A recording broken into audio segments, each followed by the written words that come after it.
నొప్పిలో నేను స్తుతిస్తానయ్యా.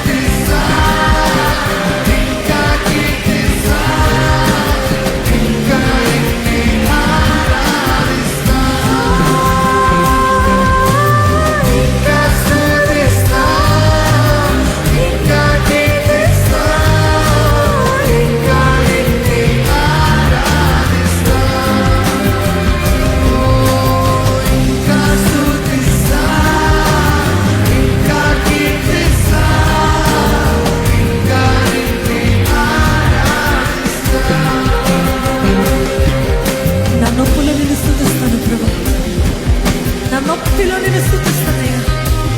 గుండె పగిలిపోయినా స్తుతించు, గుండె పగలగొట్టబడ్డదా స్తుతించు. ఈ గుండె వేదలో నేను స్తుతిస్తాను ప్రభా. అబ్రహాము ఏ రీతి ఉత్సాహం ఇవ్వడానికి వెనుక తీయలేదు. ఒక కుమారుడు, ఒకగానొక కుమారుడిని ఇవ్వటానికి ఏ మాత్రం ఆలోచించలేదు. Isn't that the sacrifice of praise? Is there anybody willing to sacrifice?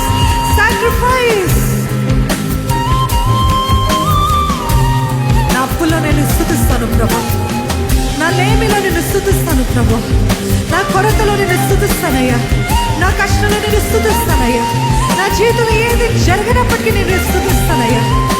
ఏది జరిగినా స్తోత్రాలయ్యా, జరగకపోయినా స్తోత్రాలు ప్రభా. ఎంతమంది స్తుతించగలుగుతారండి? ఎంతమంది ఆ రీతి స్తుతించగలుగుతారండి? మీ నోటి మాటలు స్తుతిస్తారా? మీ హృదయాన్ని స్తుతిస్తారా?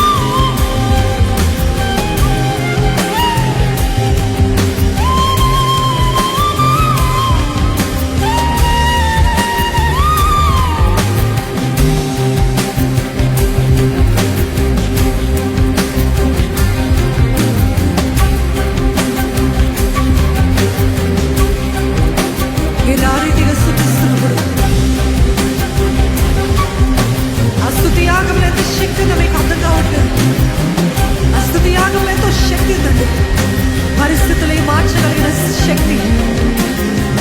అగ్నిగుండంలో పడినప్పుడు శద్రక్ మెషక్ అబేద్నెగోలు దేవుని స్తుతిస్తూ ఉన్నారండి. దేవుని స్తుతిస్తున్నారు. అగ్నిలో దేవుని స్తుతిస్తున్నారు. ఈరోజు ఎవరైనా అగ్ని లాంటి పరిస్థితుల్లో ఉన్నారా? శద్రక్ మెషక్ అబేద్నెగో లాంటి పరిస్థితుల్లో ఉన్నారా? అగ్ని గుండంలో కూడా దేవుని స్తుతించగలుగుతారా? పౌలు శీలని కొరడా దెబ్బలు రాళ్ళతో కొడుతూ కొరడా దెబ్బలు ఎంతగానో కొట్టి దేహమంతా గాయాలు, దేహమంతా పచ్చి గాయాలు. ఆ గాయాల్లో చెరసాలలో వేయబడినప్పుడు ఆ నొప్పిలతో, ఆ గాయాలతో, ఆ వేదనలో దేవుని బిగ్గరగా స్తుతించారంట. ఈరోజు మీకు ఎవరైనా కొట్టారా? మీకు గాయాలున్నాయా? అయితే బిగ్గరగా స్తుతించండి. పౌలు శీలల వలె వారు ఆ రాత్రి దేవుని స్తుతిస్తుండగా ఆ నొప్పులో, ఆ గాయాలతో, ఆ వేదన స్తుతిస్తున్నప్పుడు చెరసాల తలుపులు బ్రద్దలైపోయినాయండి. భూకంపము కలిగింది. గోడలు కూల్చివేయబడ్డాయి. There is breakthrough power in the sacrifice of praise. When you worship Him in pain, when you worship Him in sorrow, నొప్పిలో కూడా దేవుని స్తుతించినప్పుడు, వేదనలో కూడా దేవుని స్తుతించినప్పుడు దానిలో ఎంతో గొప్ప శక్తి దాగి ఉంది.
పరిశుద్ధుడా